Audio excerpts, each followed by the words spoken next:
Hi ചക്കരകളെ, എല്ലാവർക്കും നമ്മുടെ പുതിയൊരു വീഡിയോയിലേക്ക് സ്വാഗതം കേട്ടോ. അപ്പോൾ ഞാൻ രാവിലെ തന്നെ ചായ നേരത്തെ വെച്ചിട്ടുണ്ടായിരുന്നു കേട്ടോ. അപ്പോൾ കുടിച്ചിട്ടുണ്ടായിരുന്നില്ല. പിന്നെ ഞാൻ കുളിയെല്ലാം കഴിഞ്ഞ് വന്നതിന് ശേഷം നമ്മുടെ ചായയൊക്കെ ഒന്ന് ചൂടാക്കി എടുക്കുകയാണ് കേട്ടോ. അപ്പോൾ അത് കുറച്ച് ചൂട് കൂടിയ കാരണം ഞാനൊന്ന് ആറ്റിയെടുക്കുന്നുണ്ട്. അപ്പോൾ പുതിയ ഗ്ലാസ് കണ്ടപ്പോൾ അതിൽ ചായ കുടിക്കണം എന്നൊരാഗ്രഹം ഉണ്ട്. അപ്പോൾ അതെടുത്തിട്ട് വന്നിട്ട് അതിൽ ചായ ഒഴിച്ചിട്ട് അങ്ങനെ കുടിക്കുകയാണ് കേട്ടോ. വലുതായാലും ചെറിയ ചെറിയ ചെറിയ ആഗ്രഹങ്ങളൊക്കെ കുട്ടികളെ പോലെ നമുക്കും ഉണ്ടാവുമല്ലോ അല്ലേ. അപ്പോൾ അങ്ങനെ അതിൽ നമ്മൾ ചായയൊക്കെ കുടിച്ചതിന് ശേഷം പിന്നെ നമ്മൾ പാലൊക്കെ ഒന്ന് ചൂടാക്കി എടുക്കുന്നുണ്ട് കേട്ടോ. അപ്പോൾ എല്ലാവരും ചായ കുടിച്ചോ എന്ന് ചോദിക്കുന്നില്ല. നമ്മുടെ വീഡിയോ വരുന്ന സമയം തന്നെ 12 മണി കഴിയും കേട്ടോ. അപ്പോൾ ആ സമയത്ത് ചോദിക്കുന്നത് ശരിയല്ലല്ലോ. അപ്പോൾ അതുകൊണ്ട് ഞാൻ ചോദിക്കുന്നില്ല കേട്ടോ. പിന്നെ അങ്ങനെ നമ്മൾ കുറച്ച് പരിപ്പ് കഴുകി കൊണ്ടുവന്നതാണ് കേട്ടോ. ഞാൻ വെളിയിൽ കൊണ്ടുപോയി കഴുകി കൊണ്ടുവന്നിട്ട് നല്ല വെള്ളം ഒഴിച്ചിട്ട് അത് വേവാൻ വെക്കുകയാണ് കേട്ടോ. അപ്പോൾ നമ്മുടെ ഗ്യാസിൻ്റെ ബർണർ ഗ്യാസ് ഓണാക്കുന്നത് കുറച്ച് ടൈറ്റാണ് കേട്ടോ. അപ്പോൾ അതെനിക്ക് അത്ര പെട്ടെന്ന് കിട്ടില്ല. അപ്പോൾ ഞാനത് ഏട്ടനോട് ഒന്ന് ശരിയാക്കി തരാൻ പറഞ്ഞതാണ് കേട്ടോ. ഈ നേരം കൊണ്ട് നമ്മൾ കുറച്ച് മുരിങ്ങക്കായൊക്കെ അരിഞ്ഞ് എടുത്ത് വെച്ചിട്ടുണ്ട് കൂട്ടാൻ വെക്കാൻ വേണ്ടിയിട്ട്. പാലൊക്കെ ഒന്ന് തിളപ്പിച്ച് മാറ്റി വെച്ചിട്ടുണ്ട് കേട്ടോ. നമ്മുടെ റൗലിക്കുട്ടി ഉള്ളി വന്നപ്പോൾ നമ്മുടെ അക്ഷയ അതിന് പാൻറ്റിൻ്റെ ഇത് വെട്ടിയിട്ട് അതിന് ഇട്ട് കൊടുത്താണ് കേട്ടോ. ഡ്രസ്സ് ഇട്ട് കൊടുക്കണം കേട്ടോ. അത് ഇട്ടപ്പോൾ നമ്മുടെ റൗലിക്ക് ആകെ ഒരു ഇടങ്ങേറായിട്ടാണ്.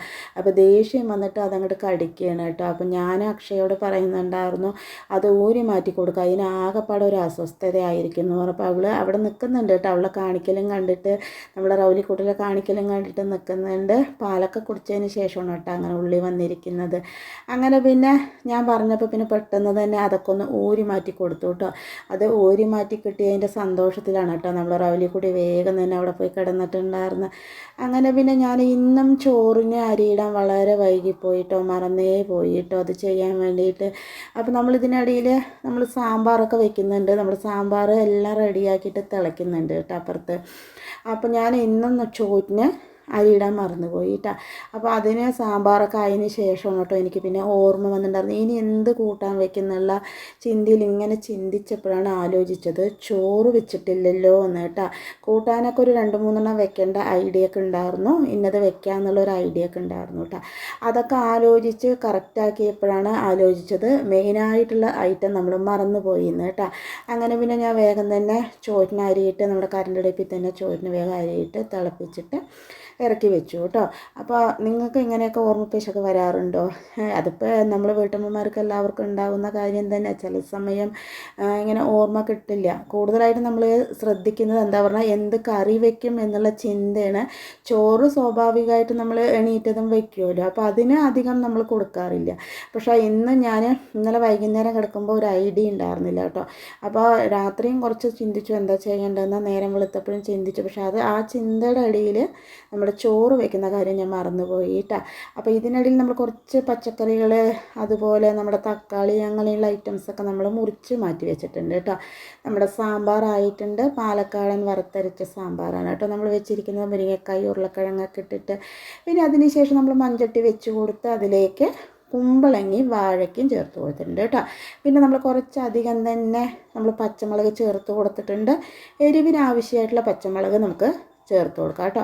പിന്നെ അധികം വെള്ളം വേണ്ട കേട്ടോ. കുറച്ച് വെള്ളത്തിൽ നമ്മുടെ കഷ്ണങ്ങളൊക്കെ ഒന്ന് വേവാൻ വേണ്ട വെള്ളത്തിൽ വേവാൻ വേണ്ട വെള്ളമല്ല, എന്താ പറയണല്ലേ, അത് വെന്ത് വരണം, അതിനുള്ള വെള്ളം മതി എന്നാണ് ഉദ്ദേശിച്ചത് കേട്ടോ. പിന്നെ ഞാൻ അതിലേക്ക് ഒരു പിടി കുഞ്ഞ് തേങ്ങയും 1 സ്പൂൺ ജീരകം, 1 സ്പൂൺ വേണ്ട കേട്ടോ, 1/4 സ്പൂൺ ജീരകം, കുറച്ച് കുരുമുളക് കേട്ടോ. അപ്പോൾ നമ്മൾ പച്ചമുളക് എത്ര ചേർക്കണോ എരിവിനനുസരിച്ചിട്ട് കുരുമുളക് ചേർക്കുക കേട്ടോ. അപ്പോൾ ഞാൻ ഒന്ന് തിളച്ച് വന്നപ്പോൾ അതിലേക്ക് ഉപ്പ് ചേർത്ത് കൊടുത്തിട്ടുണ്ട്. ഈ സമയം നമ്മുടെ അരപ്പ് അരച്ചുകൊണ്ട് വന്നിട്ടുണ്ട് കേട്ടോ. നല്ല ഫൈനായിട്ട് അരയ്ക്കേണ്ട കേട്ടോ, കുറച്ച് തരിപ്പോടെ ഇരുന്നോട്ടെ, അപ്പോഴാണ് നന്നായിരിക്കുക. പിന്നെ ആവശ്യത്തിന് ഉപ്പെല്ലാം ചേർത്തിട്ട് അടച്ച് വെച്ചിട്ട് ഇത് നന്നായി തന്നെ ഒന്ന് വെന്ത് വരട്ടെ കേട്ടോ. അപ്പോൾ അങ്ങനെ കുറച്ച് നേരം കഴിയുമ്പോഴേക്കും തന്നെ നമ്മുടെ കുമ്പളങ്ങി വാഴയ്ക്ക് നന്നായി തന്നെ വെന്ത് വന്നിട്ടുണ്ട് കേട്ടോ. അപ്പോൾ ഞാൻ ഇതിലേക്ക് നമ്മൾ അരച്ചുകൊണ്ട് വന്നിട്ടുള്ള അരപ്പ് ചേർത്ത് കൊടുക്കുന്നുണ്ട്. ഒരു പിടി തേങ്ങ, 1/4 സ്പൂൺ ജീരകം, കുറച്ച് കുരുമുളക് കേട്ടോ. അപ്പോൾ അതൊക്കെ കൂടെ ചേർത്തിട്ട് തരിപ്പായിട്ട് അരച്ചിട്ട് വന്നത് നമ്മൾ ചേർത്ത് കൊടുക്കുന്നുണ്ട്. ഇനി ഇതിലേക്ക് അധികം വെള്ളം ഒഴിച്ചു കൊടുക്കണ്ട കേട്ടോ. ഇതൊരു കുറുക്കനിരിക്കുന്ന കറിയാണ്. വെള്ളം ആയിക്കഴിഞ്ഞാൽ അത് ചാറ് കറി പോലെ ആകും കേട്ടോ. അപ്പോൾ ഇങ്ങനെ ഇത് നമ്മൾ മഞ്ഞൾപ്പൊടി അതുപോലെ മുളക് പൊടി ഇങ്ങനെയുള്ള ഐറ്റംസ് ഒന്നും ചേർക്കുന്നില്ല കേട്ടോ. അപ്പോൾ അതൊക്കെ ചേർത്ത് അതിൻ്റെ കളറും ടേസ്റ്റും ഒക്കെ ആകെ മാറിപ്പോകും. അപ്പോൾ അതൊന്നും ചേർക്കാണ്ട് ഇതിൽ പച്ചമുളകിൻ്റെ എരിവും അതുപോലെ കുരുമുളകിൻ്റെ എരിവുമാണ് കേട്ടോ. അപ്പോൾ പച്ചമുളകിൻ്റെ എരിവ് കുറവാണെങ്കിൽ കുറച്ച് കുരുമുളക് പൊടി ചേർത്ത് കൊടുത്താൽ മതി കേട്ടോ. പിന്നെ ഞാൻ ഉപ്പ് കുറവായ കാരണം കുറച്ച് ഉപ്പ് ചേർത്ത് കൊടുത്തിട്ടുണ്ട്. പിന്നെ എരിവ് കുറവായ കാരണം കുറച്ച് കുരുമുളക് പൊടി ചേർത്ത് കൊടുത്തിട്ടുണ്ട് കേട്ടോ. അതിൽ കാണിക്കാൻ വിട്ടുപോയതാണ്. എന്നിട്ട് ഇതെല്ലാം കൂടെ ചേർത്തിട്ട് ഒന്ന് തിളപ്പിച്ചെടുക്കുന്നുണ്ട്. ഒന്ന് തിളച്ചതും നമുക്കിത് വാങ്ങി വെക്കാം കേട്ടോ. അപ്പോൾ നമ്മുടെ കറി റെഡി ആയിട്ടുണ്ട്. ഇനിയിപ്പോൾ പ്രത്യേകിച്ച് ഇതിലൊന്നും ചേർക്കാനില്ല കേട്ടോ. ഇനി നമുക്കിതൊക്കെ ഒന്ന് താളിച്ചെടുക്കണം. കടുക് വറുത്ത് ചേർക്കണം കേട്ടോ. അപ്പോൾ നമ്മൾ സാമ്പാറും കടുക് വറുത്ത് ചേർത്തിട്ടില്ല കേട്ടോ. അപ്പോൾ ഞാൻ ചീനച്ചട്ടി വെച്ച് കൊടുത്ത് കുറച്ചധികം തന്നെ വെളിച്ചെണ്ണ ഒഴിച്ച് കൊടുത്ത് കടുക് ചേർത്ത് കൊടുത്ത് ഒരു 3 വറ്റൽമുളക് ചേർത്ത് കൊടുക്കുന്നുണ്ട് കേട്ടോ. അപ്പോൾ 2 കറിക്കും ഒരേ വറവാണ് കേട്ടോ നമ്മൾ ഇടുന്നത്. അതുകൊണ്ട് പിന്നെ ഒരുമിച്ച് തന്നെ നമ്മൾ കടുക് വറുത്തെടുക്കുന്നുണ്ട്. സെപ്പറേറ്റ് ആയിട്ട് ഇതിലേക്ക് പ്രത്യേകിച്ചൊന്നും ചേർക്കാനില്ല കേട്ടോ. അതുകൊണ്ടാണ് കേട്ടോ. അപ്പോൾ ഞാൻ രണ്ടിലും കുറേശ്ശെ കറിവേപ്പില ചേർത്ത് കൊടുത്തിട്ടുണ്ട്. പിന്നെ അതുപോലെ തന്നെ നമ്മുടെ കടുക് വറുത്തത് കൂടെ രണ്ടിലും കുറേശ്ശെ ചേർത്ത് കൊടുത്തിട്ടുണ്ട് കേട്ടോ. ഇപ്പോൾ നമ്മുടെ സാമ്പാറും റെഡി ആയിട്ടുണ്ട്. അതുപോലെ നമ്മുടെ കുമ്പളങ്ങി വാഴക്കയും കൂടിയുള്ള കൂട്ടും റെഡി ആയിട്ടുണ്ട് കേട്ടോ. അപ്പോൾ ഞാൻ കടുക് വറുത്ത് ചേർത്തതിന് ശേഷം ഒന്ന് മിക്സ് ചെയ്ത് കൊടുക്കുന്നുണ്ട് കേട്ടോ. നമ്മുടെ സാമ്പാറിൻ്റെ റെസിപ്പിയൊക്കെ നമ്മൾ കാണിച്ചിട്ടുണ്ട് നമ്മുടെ ചാനലിൽ 2-3 പ്രാവശ്യം. പിന്നെ ഷോർട്ടായിട്ടൊക്കെ ഇട്ടിട്ടുണ്ട് കേട്ടോ. അപ്പോൾ വേണമെന്നുള്ളവർ അതൊക്കെ ഒന്ന് കണ്ടു നോക്കുക. അതുപോലെ ഞാൻ രണ്ടും തന്നെ ഇതുപോലെ ഒന്ന് മിക്സ് ചെയ്ത് കൊടുത്തതിന് ശേഷം ഒന്ന് അടച്ച് മാറ്റി വെച്ച് കൊടുക്കുന്നുണ്ട് കേട്ടോ. അപ്പോൾ നമ്മുടെ ഈ 2 കറി റെഡി ആയിട്ടുണ്ട്. ഇത് രണ്ടും റെഡി ആയതിന് ശേഷം ഞാൻ പിന്നെ നമ്മുടെ കടുക് വറുത്തിട്ടുള്ള അതേ ചീനച്ചട്ടീനെ വെച്ച് കൊടുത്തിട്ടുണ്ട് കേട്ടോ. അപ്പോൾ നമ്മൾ ആ കടുക് വറുക്കുന്ന സമയത്ത് ഇതിലായിരുന്നു കേട്ടോ നമ്മൾ തേങ്ങ വറുത്തിട്ടുണ്ടാകുന്നത്. അതാണ് നമ്മുടെ പാത്രം ഇങ്ങനെ ഇരുന്നിട്ടുണ്ടായിരുന്നത്. പിന്നെ ഈ പാത്രത്തിലേക്ക് 2 തക്കാളി, 3 പച്ചമുളക്, കുറച്ച് മഞ്ഞൾപ്പൊടി, എരിവിന് ആവശ്യമായിട്ടുള്ള മുളക് പൊടി ചേർത്ത് കുറച്ച് വെള്ളം ഒഴിച്ചിട്ട് ഒന്ന് ഇളക്കി കൊടുത്തിട്ട് അതിലേക്ക് ആവശ്യത്തിനുള്ള ഉപ്പ് കൂടെ ചേർത്ത് ഒന്നുകൂടെ മിക്സ് ചെയ്തിട്ട് അടച്ച് വെച്ചിട്ട് നമ്മുടെ തക്കാളി ഒന്ന് വെന്ത് വരട്ടെ കേട്ടോ. അപ്പോൾ ഇതിൽ മഞ്ഞൾപ്പൊടി മുളക് പൊടി നമ്മൾ ചേർത്ത് കൊടുക്കുന്നുണ്ട് കേട്ടോ. അതൊക്കെ എരിവിന് ആവശ്യമായിട്ട് ചേർത്ത് കൊടുക്കുക. ഇത് നന്നായി തന്നെ ഒന്ന് വെന്തതിന് ശേഷം നമ്മുടെ തക്കാളി ഒന്ന് കടകോല് വെച്ചിട്ട് ഒന്ന് ഉടച്ച് കൊടുക്കുന്നുണ്ട് കേട്ടോ. ഒന്ന് കിണുക്കാനിരിക്കാൻ വേണ്ടിയിട്ടാണ് കേട്ടോ. അപ്പോൾ തൊടുകറി പോലെ കഴിക്കാൻ നല്ല ടേസ്റ്റാണ് കേട്ടോ നമ്മുടെ കറി. ഇത് കുറച്ച് വെള്ളത്തിൽ വെക്കുകയാണെങ്കിൽ നമുക്ക് ചോറിൽ ഒഴിച്ചിട്ടും കഴിക്കാം കേട്ടോ. പക്ഷേ നമ്മൾ ഇന്ന് അങ്ങനെ വെക്കുന്നില്ല. തൊടുകറി പോലെയാണ് കേട്ടോ വെക്കുന്നത്. അപ്പോൾ ഒന്ന് ഉടച്ച് കൊടുത്തിട്ട് ഒന്നുകൂടെ ഒന്ന് തിളപ്പിക്കാൻ വിടുന്നുണ്ട് കേട്ടോ. നന്നായി തന്നെ ഒന്ന് തിളച്ച് വരട്ടെ. ഇപ്പോൾ നമ്മുടെ കൂട്ടാൻ നന്നായി തിളച്ചിട്ടുണ്ട്. ഉപ്പ് കുറവായ കാരണം ഞാൻ കുറച്ച് ഉപ്പ് ചേർത്ത് കൊടുക്കുന്നുണ്ട് കേട്ടോ.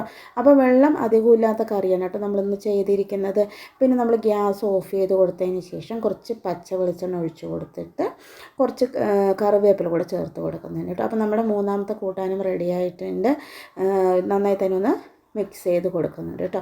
ഇപ്പം നമ്മുടെ കൂട്ടാൻ വെപ്പൊക്കെ റെഡി ആയിട്ടുണ്ട് കേട്ടോ. ഇനി നമ്മളിനിയിപ്പോൾ ബാക്കിയുള്ള കുറച്ച് പണികളൊക്കെ ചെയ്യുമ്പോഴേക്കും തന്നെ നമ്മുടെ ചോറും റെഡിയായി കിട്ടും കേട്ടോ. അധികം വേവില്ലാത്ത അരി ആയതുകൊണ്ട് പെട്ടെന്ന് തന്നെ റെഡിയായി കിട്ടും. അങ്ങനെ അതെല്ലാം അവിടെ മാറ്റി വെച്ചതിന് ശേഷം ഞാൻ പിന്നെ വേഗം തന്നെ വന്നിട്ട് നമ്മുടെ അടുപ്പിൽ നിന്നിട്ടൊക്കെ ഒന്ന് തുടച്ചെടുക്കുന്നുണ്ട് കേട്ടോ. അപ്പോൾ എല്ലാവരുടെയും നല്ല ചൂടാണ് അല്ലേ. ആ ചൂട് കൊണ്ട് നമുക്ക് ഇരിക്കാനും നിൽക്കാനും പറ്റാത്ത അവസ്ഥയാണ്. അതുമാത്രമല്ല വെള്ളത്തിന് തന്നെ ഭയങ്കരമായിട്ടുള്ള ബുദ്ധിമുട്ടാണ് അല്ലേ. അപ്പോൾ പണ്ട് കാലത്ത് നമ്മളൊക്കെ ചെറുതായിരിക്കുന്ന സമയത്ത് ഇതുപോലെ വെള്ളത്തിനൊക്കെ ബുദ്ധിമുട്ട് വന്നിട്ടുണ്ടായിരുന്നിട്ടുണ്ട് കേട്ടോ. അപ്പോൾ അത് നമുക്ക് കുറച്ച് ചെറുതായിട്ടൊക്കെ ഒരു ഓർമ്മയൊക്കെ ഉണ്ട്. അപ്പോൾ ആ സമയത്ത് എന്ത് ചെയ്യും പറഞ്ഞാൽ അപ്പോൾ ഈ കുളിമുറി കുളിക്കൽ അതുപോലെ അങ്ങനെയുള്ള പരിപാടികളൊന്നും ഇല്ലല്ലോ. നമ്മളൊക്കെ കുളിക്കാൻ പോണത് തോട്ടിലും അതുപോലെ കിണറ്റിലല്ല കുളത്തിലൊക്കെ ആണല്ലോ. അപ്പോൾ അങ്ങനെ കുളിക്കാൻ പോണ സമയത്ത് നമ്മുടെ തോട്ടിലും വെള്ളമൊന്നും ഉണ്ടാവില്ല കേട്ടോ. വെള്ളമൊക്കെ അവിടെ കുറേശ്ശെ വെള്ളം ഉണ്ടാവും കേട്ടോ. അപ്പോൾ എന്ത് ചെയ്യും പറഞ്ഞാൽ അവിടെ നിറയെ മണലൊക്കെ ഉണ്ടാവും. അപ്പോൾ നമ്മളിങ്ങനെ മണലിങ്ങനെ മാന്തിയിട്ട് അതിലിങ്ങനെ വെള്ളം ഉറവ് വരും കേട്ടോ. അപ്പോൾ അങ്ങനെ തെളിഞ്ഞ് വരും. നമ്മൾ കിണർ കുഴിക്കുന്ന പോലെ കുഴിച്ചിട്ട് നമ്മുടെ കുടമൊക്കെ മുങ്ങുന്നത്രയ്ക്ക് ആഴത്തിലാക്കും കേട്ടോ. ഇല്ലാന്നുണ്ടെങ്കിൽ നമുക്ക് വല്ല ഡവറ അങ്ങനെയുള്ള പാത്രങ്ങൾ കൊണ്ട് മുക്കിയെടുക്കാൻ പറ്റുന്ന പാകത്തിൽ നമ്മളത് റെഡിയാക്കി എടുക്കും കുഴി. എന്നിട്ട് അതിന്ന് വെള്ളം കൊണ്ടുവന്നിട്ട് ഉപയോഗിച്ചിട്ടുള്ള ഓർമ്മയൊക്കെ ഉണ്ട് കേട്ടോ നമുക്ക്. പിന്നെ നമുക്ക് നല്ല ഓർമ്മയാകുന്ന സമയത്ത് പിന്നെ അത്രയ്ക്കുള്ള ബുദ്ധിമുട്ടൊന്നും മഴയല്ല വെള്ളത്തിന് വന്നിട്ടുണ്ടായിരുന്നില്ല കേട്ടോ. അപ്പോൾ അന്നൊക്കെ ഇതുപോലെ ഏണി കുഴിച്ചിട്ട് വെള്ളം എടുക്കുന്ന ഒരു പരിപാടിയൊക്കെ ഉണ്ടായിരുന്നു കേട്ടോ. ആ വെള്ളം നമ്മൾ വീട്ടിൽ കൊണ്ടുവന്നിട്ട് തുടയ്ക്കാനും പാത്രം കഴുകാനും ഒക്കെ ഉപയോഗിക്കും കേട്ടോ. കുടിക്കാൻ മാത്രം കുറച്ച് വെള്ളം കിട്ടും, കിണറ്റിലുണ്ടാവും. എന്താ പറയുക, അവിടുന്ന് കുറേശ്ശെ വെള്ളം കിട്ടും. ബാക്കി ഇതിനൊക്കെയാണ് കേട്ടോ ഉപയോഗിക്കാറുള്ളത്. അപ്പോൾ ഇന്ന പോലെ ഇങ്ങനെ ഒരുപാട് ചൂട് കൂടുന്തോറും ഒരുപാട് വറ്റി വരണ്ട് കിടക്കുകയാണ് കേട്ടോ നമ്മുടെ ഭൂമിയൊക്കെ. വെള്ളത്തിനും ഭയങ്കര ക്ഷാമമാണ്. അതുപോലെ തന്നെ നമ്മൾ അന്ന് ഇരിഞ്ഞാലക്കുടയ്ക്ക് പോയിട്ടുണ്ടായിരുന്നല്ലോ. അപ്പോൾ നമ്മൾ ഭാരതപ്പുഴയുടെ അതിയാണല്ലോ പോയിട്ടുണ്ടായിരുന്നത്. അവിടെയൊക്കെ മണൽ മാത്രമായിട്ട് അങ്ങനെ പരന്ന് കിടക്കുന്നുണ്ട് കേട്ടോ. ഒരു തുള്ളി പോലും എവിടെയും വെള്ളമില്ല. അവിടെ കുറേശ്ശെ വെള്ളമുണ്ട് കേട്ടോ. അപ്പോൾ ഇക്കണക്കിന് പോവുകയാണെങ്കിൽ അതുപോലെയൊക്കെ നമ്മൾ മണ്ണൊക്കെ മാന്തി എടുക്കേണ്ടി വരുമോ എന്നറിയില്ല കേട്ടോ. ചൂട് കൂടുതലാകും തോറും നമുക്ക് വെള്ളത്തിനാണ് ഒരുപാട് ബുദ്ധിമുട്ടും. അതുപോലെ നല്ല ചൂടാകുമ്പോൾ പുറത്ത് പോകാൻ പറ്റാത്തൊരവസ്ഥ, പോയി വന്നാൽ തന്നെ ചൂടുകൊണ്ട് വയ്യാത്തൊരവസ്ഥ, അങ്ങനെയൊക്കെ മാറിക്കൊണ്ടിരിക്കുകയാണ് അല്ലേ. ഇനിയിപ്പോൾ മഴ പെയ്യാണ്ട് യാതൊരു രക്ഷയില്ല, അങ്ങനെയുള്ള കണ്ടീഷനായിട്ടുണ്ട്. അപ്പോൾ എത്രയും പെട്ടെന്ന് തന്നെ മഴ പെയ്ത് ഇതിനുള്ള പ്രോബ്ലംസൊക്കെ സോൾവ് ആകട്ടെ എന്ന് വിചാരിക്കുന്നു കേട്ടോ. അപ്പോൾ ഈ നേരം കൊണ്ട് നമുക്ക് കുറേശ്ശെ പണികളൊക്കെ ഉണ്ടായിരുന്നു, അതെല്ലാം നമ്മൾ ചെയ്തു. ഇതിനിടയിൽ നമ്മളൊരു മുസമ്പി ജ്യൂസ് കൂടെ അടിച്ചിട്ടുണ്ടായിരുന്നു കേട്ടോ. അപ്പോൾ ഇപ്രാവശ്യം മുസമ്പി ജ്യൂസ് അടിച്ചത് അടിപൊളി ടേസ്റ്റായിട്ട് തന്നെ നമുക്ക് കിട്ടിയിട്ടുണ്ട്. മുസമ്പി ലെമണും വെച്ചിട്ടുള്ള ജ്യൂസാണ് കേട്ടോ നമ്മളിന്ന് അടിച്ചിട്ടുണ്ടായിരുന്നത്. അങ്ങനെ അതിന് ശേഷം പിന്നെ ഞാനും അശ്വിനും കഴിക്കുകയാണ്, അക്ഷയും ഏട്ടനും കഴിച്ചിട്ടുണ്ടായിരുന്നു കേട്ടോ. അപ്പോൾ അക്ഷയ ദോശ ഉണ്ടാക്കി തരാൻ പറഞ്ഞപ്പോൾ ഞങ്ങൾ രണ്ടാളും കൂടി ഇരുന്ന് കഴിക്കുകയാണ് കേട്ടോ. പിന്നെ ഞങ്ങൾക്ക് ജ്യൂസൊക്കെ കൊണ്ട് തന്നു. അങ്ങനെ ഞങ്ങൾ ജ്യൂസൊക്കെ കുടിക്കുകയാണ് കേട്ടോ. അപ്പോൾ വേനൽക്കാലം ആകുമ്പോൾ ഇങ്ങനെ ഒരു ബുദ്ധിമുട്ട്, മഴക്കാലം ആകുമ്പോൾ മഴയൊക്കെ ഓവറായി പെയ്തിട്ട് അതും ഒരു കഷ്ടപ്പാട് അല്ലേ. അപ്പോൾ എല്ലാം ശരിയാകുമെന്ന് വിചാരിക്കുന്നു കേട്ടോ. പിന്നെ അങ്ങനെ ഞാൻ വേഗം തന്നെ പോയിട്ട് നമ്മൾ ചോറൊക്കെ ഒന്ന് എടുത്തിട്ട് വന്നിട്ടുണ്ട്. ചോറ് അപ്പോഴേക്കൊക്കെ വെന്ത് കിട്ടി കേട്ടോ നമുക്ക്. പിന്നെ അങ്ങനെ ഞാൻ ഏട്ടന് ചോറൊക്കെ ഒന്ന് ആക്കി കൊടുക്കുകയാണ് കേട്ടോ. ഇന്ന് ഒരുപാട് എന്തൊക്കെ കാര്യങ്ങൾ പറഞ്ഞ പോലെ തോന്നുന്നു കേട്ടോ. ഇതിൽ വല്ലതും തെറ്റ് കുറ്റങ്ങൾ പറഞ്ഞിട്ടുണ്ടെങ്കിൽ ക്ഷമിക്കണം കേട്ടോ. അപ്പോൾ ഇങ്ങനെ പറയുമ്പോൾ നമുക്ക് മനസ്സിൽ വന്ന കാര്യങ്ങൾ നമ്മളിങ്ങനെ ഓരോന്നായിട്ട് പറഞ്ഞതാണ് കേട്ടോ. അങ്ങനെ ഏട്ടന് ചോറെല്ലാം ആക്കി കൊടുത്തതിന് ശേഷം പിന്നെ ഞാൻ വേഗം തന്നെ നമ്മുടെ കൗണ്ടർ ടോപ്പൊക്കെ ഒന്ന് തുടച്ചെടുക്കുന്നുണ്ട് കേട്ടോ. അപ്പോൾ ഇത് എന്താ പറയുക, ദോശ ഉണ്ടാക്കി കഴിഞ്ഞാൽ അത് നമ്മുടെ അക്ഷയൊക്കെ ദോശ ഉണ്ടാക്കി അവിടെയും ഇവിടെയൊക്കെ ഇങ്ങനെ പൊടിയായി കിടക്കുന്നുണ്ടാകും കേട്ടോ. അപ്പോൾ ഞാൻ അതൊക്കെ ഒന്ന് വേഗം ഒന്ന് റെഡിയാക്കി അതിന് ശേഷം നമ്മുടെ ഇവിടേക്ക് ഒന്ന് അടിച്ചെടുക്കുന്നുണ്ട് കേട്ടോ. ഉള്ളൊക്കെ പിന്നെ നമ്മുടെ അക്ഷയ അടിച്ചു തന്നു, മിറ്റമൊക്കെ ഇപ്പോൾ അക്ഷയ അടിച്ചു തന്നു. അങ്ങനെ നമ്മുടെ ഇതൊക്കെയാണ് നമ്മുടെ ഇന്നത്തെ വിശേഷങ്ങൾ കേട്ടോ. അപ്പോൾ നമ്മുടെ വിശേഷങ്ങളും റെസിപ്പികളും എല്ലാവർക്കും ഇഷ്ടമായെന്ന് വിചാരിക്കണം. ഇഷ്ടമായി ലൈക്ക് ചെയ്യുക, സബ്സ്ക്രൈബ് ചെയ്യുക, സപ്പോർട്ട് ചെയ്യുക, കമൻറ്റ് ചെയ്യുക. അപ്പോൾ നാളെ ഉച്ചയ്ക്ക് 12:15 പുതിയൊരു വീഡിയോ ആയിട്ട് വരാം കേട്ടോ.